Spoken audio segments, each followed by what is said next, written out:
Welcome to Mainline Executive Coaching ACT. We are here tonight with a great topic that we think we'll find very timely, very interesting, and almost in some way a little bit prescient in terms of just looking into the future and what's going on, what's happening here. That's what we do. That's what we're doing here to help leaders and to help the cultures work out and find better answers so that they can do the things that they love to do, make the money they do for everyone, not just for some, and also to serve their clients better, to make it better for everyone. That's what we're looking to do here. And this will be included in what we're talking about today. I'm Maikel Bailey. I'm here with my partner, Rich Barron. Hello. We're talking about the great recoil. You've heard about the great reset. You heard about the great resignation. Well, there's something that seems to be following. John Matone has pointed this out. We give him credit for coining that word, that phrase. And this great recoil, and if you take a look at it, it is just a natural human reaction that's going on here. And unless you're plugged in and paying attention, you're going to miss this. And leaders, you can't afford to miss it. This is something on your radar that you ought to be paying attention to, or, you know, that old saying come around and bite you in the butt. Won't be a pleasant moment for them, Rich, will it? No, it won't. Okay, just talk about it. Actually, there's a lot of trouble on the horizon that we're finding out about. Yeah. Obviously, it's a lot of stuff going on. And how can leaders, smart leaders, paying attention, really take care of their organizations and their people and create a great culture that makes it possible for everybody to get through this and do well? So, Right. Great recoil. Rich, what is the great recoil all about? Well, let me back up a little bit. We titled this podcast, "Is It Just About Making Money?" Yep. Is that truly what's going on out there? Is that really the focus of why we're in business? And absolutely important for that revenue stream to be coming in. But why did you need to ask yourself, why did you go into this business to begin with? And why did you bring the people around you on board? Was it simply to make money, or was it to make a solid organization that could carry on through the future and build a legacy? So here's the problem. Let's talk about this great recoil. There was a great resignation. We knew about that. A lot of that had to do with toxic cultures. Toxic cultures are 10 times more predictive in determining employee retention than wages are, which is, a very big indicator that you need to be paying attention to what's going on with the people in your organization, opening up that dialogue. Because like you said, the great recoil is coming. And essentially what that great recoil is it's these people that stuck it out. They stuck it out through the pandemic. They stuck it out through these toxic cultures. They stuck it out through these issues that all compiled over the last couple of years, and they're tired, and they were afraid to leave during this time, but now they're getting ready to mobilize. And we've been talking to some people, and even with John Matone, who is CEO of John Matone Global, the world's #1 executive coach, was just on a show the other day talking about this toxic culture and this great recoil. How if leaders do not pay attention now to their cultures, if the only thing they're paying attention to is revenue, getting more revenue, more sales, whatever that is, without really paying attention to the why you're in business, the why you have people, the why, your whatever your value is, and who these people are, you're in for a rude awakening. Because we've been, from what we're being told and from what we're seeing, this great recoil could far out surpass what this great resignation was. It's not hard to figure this out. A toxic culture, it's not too dissimilar when you really take a look at it in terms of a toxic relationship. Let's just reduce it down to a level that everybody can really get. If you've ever been in a toxic relationship, where you feel like you're giving, you're doing the best that you can to support the relationship, the other person, and for whatever reason, they're just not paying attention. They're not really listening to you. They're not, reciprocating in kind in terms of making that relationship really work. They are fault finding. They withhold praise. They withhold any kind of rewards. I mean, they're just kind of stingy, might say, emotionally stingy and tight and uncaring, unfeeling. How long can you be in a relationship like that? Some people recognize those relationships fairly quickly and they bail. Other people, it takes some time. It takes a while for them to figure that out. Some people will go along for years and just tolerate it and tolerate it and tolerate it. But at some point, there'll be a breaking point where they just kind of snap out and go, what am I doing? Why am I here? Why am I putting up with this jerk? Why am I allowing myself to be demeaned and put down and disappointed time and time and time again? If you've ever been there or you've seen other people have been there, that's exactly what a toxic culture creates. A feeling of being devalued, a feeling of not being cared for, looked after, appreciated, all those kinds of things. It's the same kind of thing that's going on now. Yep. So what do people do? They get angry. They get upset. Yeah. They've just the point where they've had it. Now, here's the difference. This whole thing that went on with COVID gave everybody a moment to pause. Yep. To stand back, to look at it. Yeah. What's really going on here? And you see it in all sorts of ways. Kids and schools and politics and all sorts of things that are going on, things in the world. We're all getting a chance just to pause, slow down, and look at things objectively. Same thing with our cultures and our workplaces. And so this is a moment where people are really evaluating. And we've seen it with some organizations, haven't we? When they've had this chance to take a look at, I put my heart and soul into this. I've done my best. I've really, put out. I've really been engaged to make this organization great. And some of these organizations come back with a just, back of the hand. They don't seem to care at all, and they don't seem to get it. No, they don't. We talked about this the other day that 93% of these CEOs, global CEOs, thousands of them in the survey, all agreed, 93%, that there are some serious talent management challenges that lay ahead. But when asked if you're doing anything about it, 61% of those haven't done a thing, haven't even started. 61%. That's a big number. And it goes back to just exactly what you said. Everybody during the pandemic, there was a lot of fear-driven decisions, a lot of fear. We shut down schools, we shut down grocery stores, all these different things we did. We changed people's lives. A lot, and in some cases, these people didn't want to leave their work. They didn't dare. They didn't know what the future brought. But suddenly we're coming out the other side. 2021, people are starting to see that and say, forget this. I'm not going to stay here. I'm not going to stay in this type of culture, this toxic culture that does not appreciate me, that continues to be fear-driven or money-centric driven or numbers-driven. Yeah. Organizations that don't take into account how they actually get to that end goal. Forgetting people. They don't know how they get there. Forgetting the people. Absolutely. That's a terrible thing. So in a way, Rich, we can look at it this way. We can look at it like, we're giving you a heads up here, leaders. We're giving you kind of a warning that this is coming up. I wouldn't take it as a warning. I take it as a real definite red flag. The red light is flashing. We're there at a crisis stage. And if you don't recognize that, if you want to put your head in the sand and say, that's not affecting me, that's not my company, it's not the people that we're working with. If you want to do that, you may have some big surprises coming up. And we don't say that in terms of just being provocative, just to a little histrionics here. We're not doing that at all. It's actually, there's something going on in the culture, in the workplace, that smart leaders know how to bring their people in.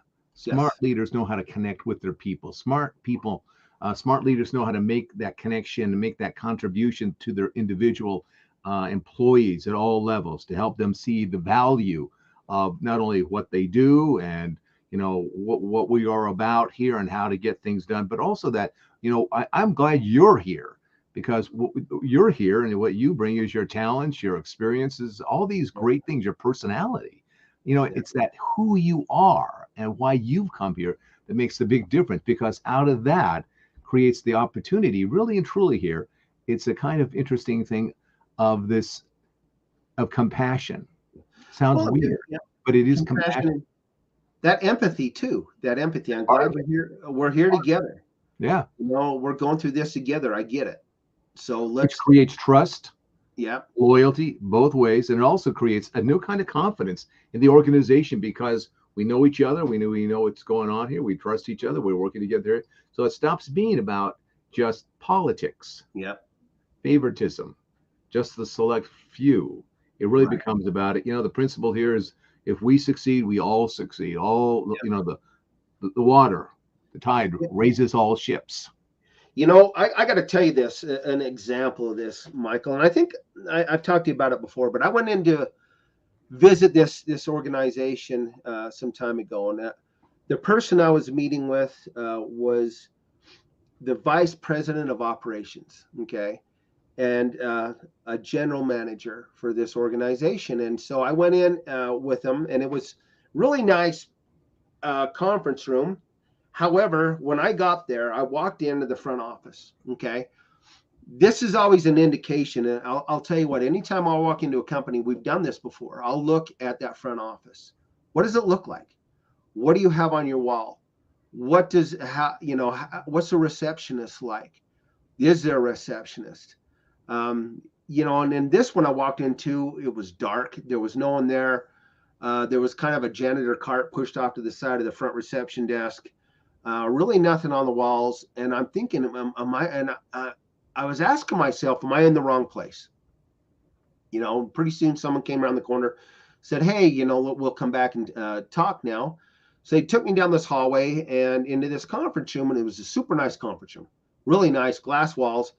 But here's the kicker: across the hallway was obviously the president of the company. Now, I knew this was a family-owned company, and I talked to him about that before. And his office was straight across glass walls, so you could see him in his office. And I met with this vice president of operations and this general manager, who I'll tell you, they've been rode hard and put away wet. They looked just frazzled, and it made me, once we talked about some things, and it made me truly wonder what was going on. And pretty soon this guy across the hallway stood up, come across, and he had all these, super nice office, all these things come across, and he opened the door and pretty much demanding that his vice president of operations stop what he was doing with me now, because he needed to have a conversation with him immediately about some other things. And these guys said, okay, I'll be right with you. Just a minute, let us finish here. And the guy was like, no, I need you now. Your conversation's done, and I need you to come over and talk to me. Well, I'll tell you what, this guy across the hallway, and I actually looked out in the parking lot at some of the vehicles are out there. That's not really too much of an indication, but obviously there was a lot of money here. Obviously, this person was more interested in himself than anything else that anybody else in his company was doing. And these two guys were kind of embarrassed about how they were asked to, end this conversation. So the vice president, the VP, got up, walked out, and I could see him over in this office just getting his butt chewed, just getting chewed. And the GM that was left with me was talking to me, and it was kind of trying to, distract me from what was going on across the way. But you really couldn't, because it was all glass. It was all right there. You could see right through everything. But in the end, it turns out that this company was making money hand over fist, but they were hemorrhaging employees for this same problem we're talking to, this toxic culture. And here's the kicker: it was evident at the very top, vice president of operations. It was evident at the very top that the culture there was not conducive to anything other than what this guy across the hallway wanted.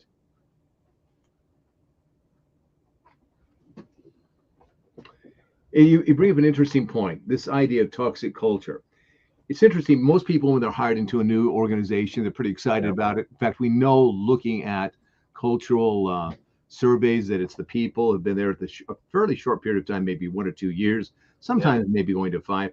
They're the ones that are all excited. The ones that have been there longer, they start going down in terms of their motivation, their sense of connection, the sense of, Yeah. the belief in the organization and what it does and all that kind of stuff. And then at the very top, it seems to bounce back up again.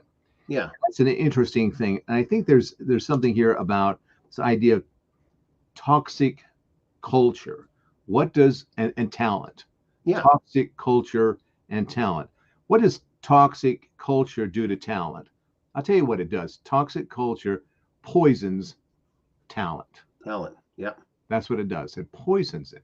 And so poisoned talent doesn't look as shiny, as bright, as happy, as excited, as enthusiastic, as believing, as energetic, as with it, as eager.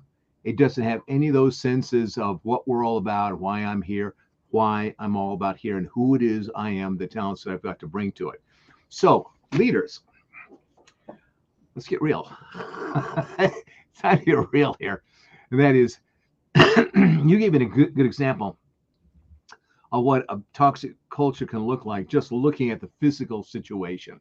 Yeah. Just seeing there's certain things that are missing, certain sense of personalities, certain things that are just put in place that just seem a little odd, seem a little bare, they just seem a little, just utilitarian rather than a place where people come to work, because they work. People spend more time oftentimes at work than they do at home. Good grief. Let's be. Oh, absolutely. Yeah. And so the other one is this. Walk into this organization I've done some work with, and they called me back to do some more stuff with them. And the place looks just the opposite of what you talked about. It is clean. It is kept up. It's got magazines and everything's in place. Yep. And there's a couple of great people there at the front desk checking people in and all that kind of stuff. But you walk around the place and you look at the expressions on people. Yeah. The veneer of success, the veneer of we're connected, the veneer of we're working in it together is there. But you start looking at the faces, you start looking at the eyes. They're tired. Yeah. They're worn down. They don't feel appreciated. They don't feel connected. They really don't feel like they belong. But there's that kind of veneer. So there's the obvious kind of stuff. And leaders, as you take a look at your culture here, I mean, is this a place that you would want to work at? The way it's just, is it cold? Is it warm? Is it bright? Is it dull? Is it lively? Is it low energy? Really take a look at it, honestly. Get your critical thinking out and look at it without the bias. Yeah. Put your bias to the side and just look at it critically. Just evaluate. And if you can't see it clearly, have somebody come in. Have somebody else come in. Just take a look at it. Just say, when you come in here, do you feel like you're welcome? Do you feel like you're warm? And it's going to be a great place. It's a great environment to work. It's a great place to do business. Or do you feel like something else is going on here? You need to bring somebody else just to come take. Something's off. Yeah. Yeah. Find out. Get some real honest feedback. And that feedback sometimes it's not pleasant, but sometimes the unpleasant, sometimes even the brutal honesty of it, it's what you need as a wake-up call here. We suggest that you do that. And I'll tell you something else, what we suggest. Do that culture surveys. We got a couple of them. They'll really take a look at it. And if you recoil, we're talking about the great recoil, but if you as a leader recoil at the idea of having somebody coming and doing a real scientific, deep survey on your leadership, your C-level people, maybe your directors also, and then going into the culture, if you recoil at the idea of what will they find, maybe not even what you'll find, the first thing you'll start going is maybe what's it going to cost? Recoil at the idea of putting some money to find out what's really going on here.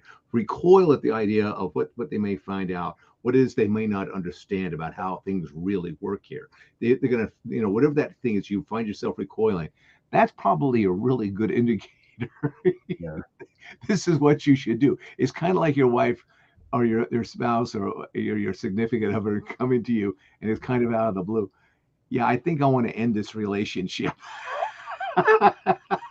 And you're shocked by it. You can't, it's really great for me. Well, it hasn't been for the other side.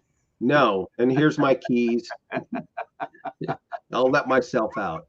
And so is it better to take it right there straight in the face, go after it, see what's going on here to find out what's happening, or would rather get a 2x4 in the head or the back of the head when you weren't expecting it?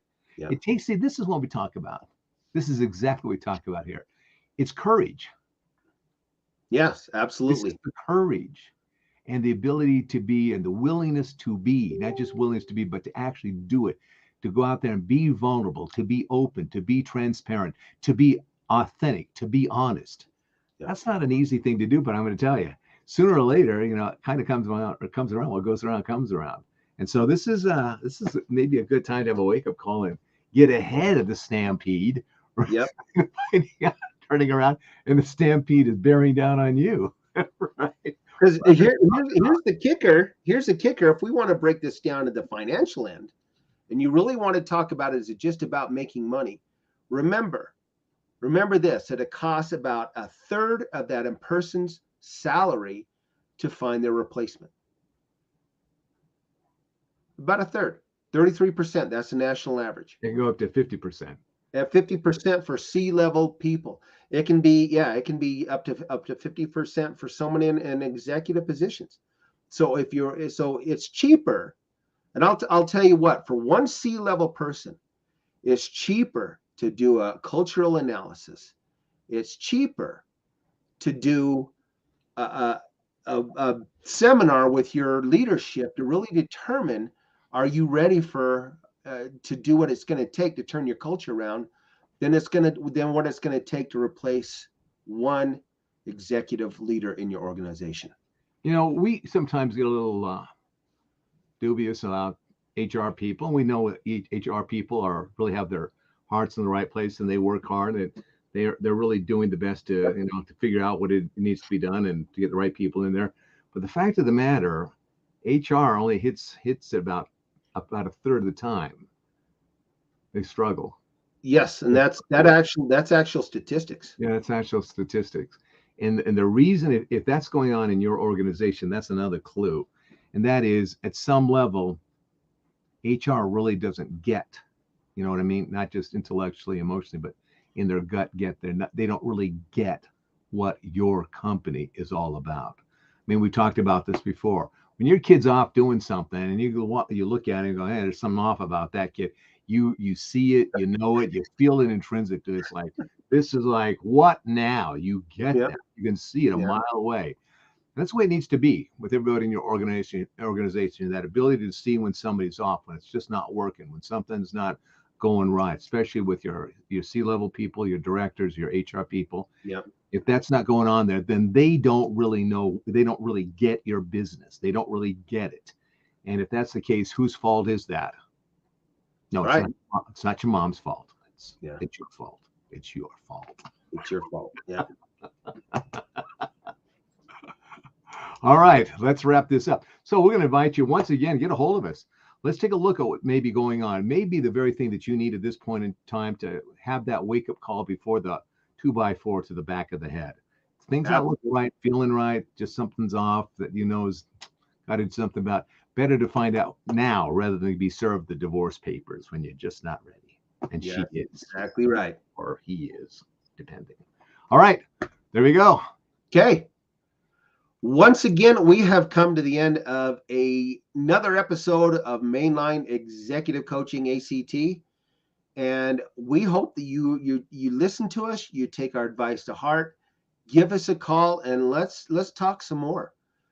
We would love your feedback, and we would love to sit down with you. So, big shout out tonight to we're getting more and more people from Asia listening to us. Different countries in Asia: Taiwan, Thailand, China, Japan. We're getting a lot of people starting to listen to our podcast. So shout out to everybody in Asia. You got it. You guys are the best. Okay. All right. Wrap it up here. All right. Take care. Take care of each other, and we'll see you again next time.